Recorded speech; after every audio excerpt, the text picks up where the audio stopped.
My lead source tonight is the Secretary of Homeland Security, Kristi Noem. And thank you, Secretary, for being here, because obviously I can imagine this was quite a traumatic day for everybody at that facility, including the families that were waiting outside. What can you tell us this evening about the person who was killed and those who were injured? Well, Caitlin, I don't think I have any new information for you. The FBI is leading the investigation. We, of course, are partnering with Homeland Security Investigations and the Dallas Police Department, and we're grateful for everybody's work on this case. But we do know that this was an individual who took his own life, and that he, fatally shot one of our victims and then injured two others, and that there was many people, dozens of people in that building that day. So we're working to solve all of the unanswered questions behind this case and to get people answers as soon as possible, but also as we release information to make sure that it's accurate too. Have you had a chance to be able to get in touch with the families of the person who was killed, the detainee who was killed, or those who were injured?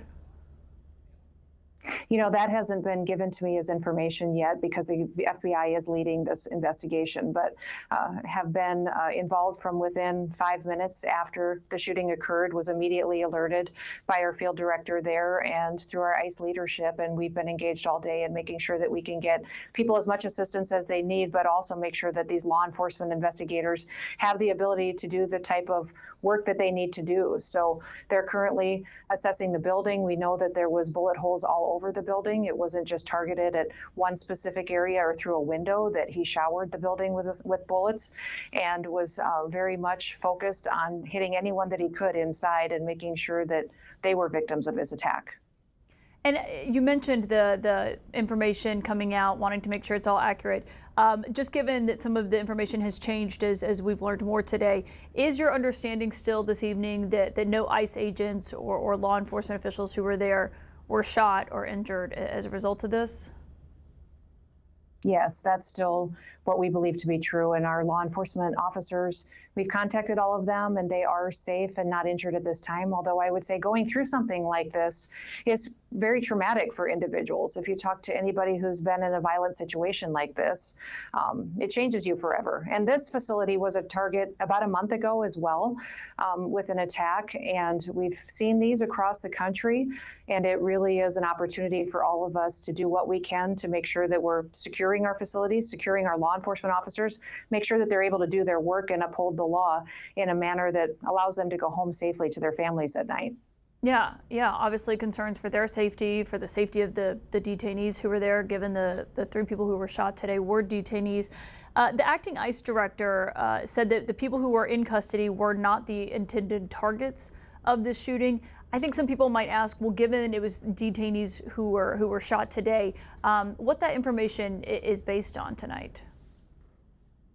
Well, we'll wait for the FBI to do their work, but we do know that the way that this building was covered in bullet holes, which was discovered, after the shooting happened and after the immediate, consequences that we saw when everybody started to do investigative work, we saw that literally the building was showered with bullets. And when we saw the ammunition and how it was marked as well, I think that is helping investigators to find out what a motive might be.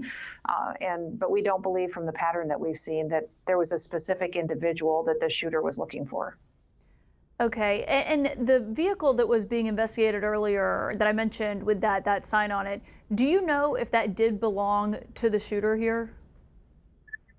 Yeah, I can confirm that. I believe Okay. that they're investigating all vehicles that would be left around the facility. So I don't have any information that would say they believe that that belongs to the shooter. I think that they're truly examining any vehicle that is left parked there, recognizing that the shooter no longer is alive and that he may have left a vehicle behind. And so they're looking at every single one that may be sitting there and has been there over the last 24 hours.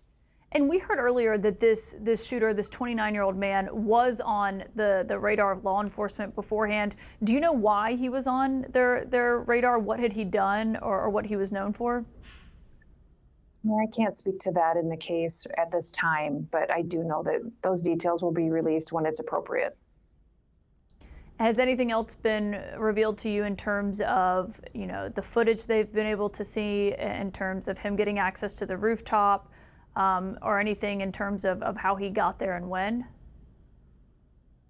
Nothing's been released to the public yet, although I do know that we'll be conducting those types of informational press conferences, interviews, letting people know as the case can be revealed. We want to make sure that we don't compromise it, but that we also focus on what we can do to prevent this from happening across the country. We are strengthening all of our security at all of our federal facilities and our detention and processing centers. We also are continuing to hire more and more law enforcement officers, and then make sure that we're educating the public to go out there and to, if you see something, say something.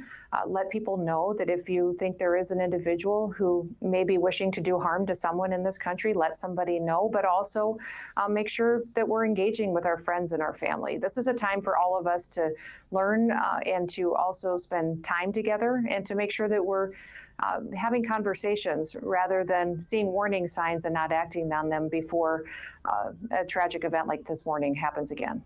Yeah, Secretary Noem, I notice you're being very cautious in terms of what you're saying and noting that you're waiting for these investigations to play out. I think anyone can appreciate that and why. We did hear from the Vice President today say it was a violent left-wing extremist who wrote this message on these bullets, the anti-ICE message. The President said the continuing violence from radical left terrorists in the aftermath of Charlie Kirk's assassination must be stopped. Were either of those assessments by the Vice President or the President based on information that the Department of Homeland Security provided to them? Well, we've seen a lot of patterns across this country over the last several weeks and months, and we have been focused on making sure that our ICE officers have the ability to operate safely. In fact, they've seen 1,000% increase in violent attacks against them from city to city and across this country. And so we know that we have an opportunity here to make sure that we not only can support them, but also to have their backs when they're out there in many of these cities.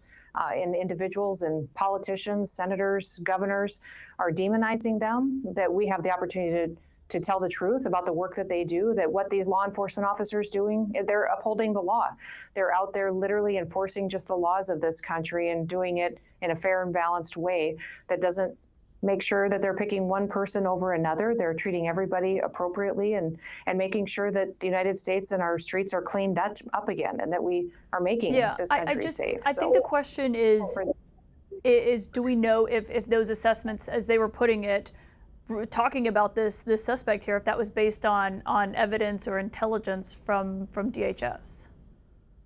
Now, the indication and the evidence that has been revealed to the public so far indicates that it is someone who is very much against our ICE officers and the work that they were doing and opposed to what they're doing. Just opening up fire on an ICE processing facility where they knew that law enforcement officers would be and individuals would be, gives us some indication as to how this individual felt about his beliefs, what he believed should be happening, and we will continue to dig into his background and to see what may have motivated him and learn from him and see what we can do to prevent it in the future. Oh, okay, but so the evidence so far, though, we've seen the bullet casing that the FBI director put out today. Obviously, the fact that this was an ICE facility. Has anything else been provided to the president and to the vice president for what they said today, for their statements? I can't speak to what the president and vice president were briefed on, but people don't write anti-ICE on ammunition and then fire into a building that support the work that our law enforcement are doing. They just don't do that. That's not something that would indicate that they believe that what we're doing in this country is making our streets safer and cleaning up criminal activity. So that evidence has been very clear, and the president and vice president certainly understand the challenges that we have in this country with people who support criminal and terrorist activity. Yeah, and obviously, I've heard, from the deputy ICE director earlier saying the investigation is very much still ongoing. Obviously, we can all see those bullet casings for ourselves. Can I ask you, because you mentioned the comments that have been made about ICE agents throughout the country. This has been something that we've seen a lot of focus from the administration on today, and what's been said about ICE agents. One thing that we've heard out of the West Wing recently was from a senior advisor to the president, Stephen Miller, calling Democrats a domestic extremist organization. As the head of the Department of Homeland Security, or the Homeland Security Secretary, would you agree with that characterization?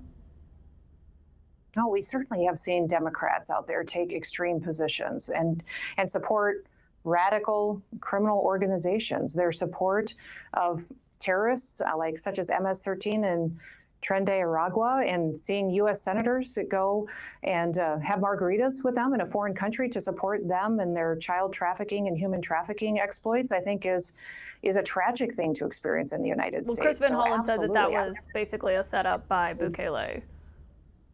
But I just think the question is, would you label them a domestic extremist organization, as Stephen Miller did?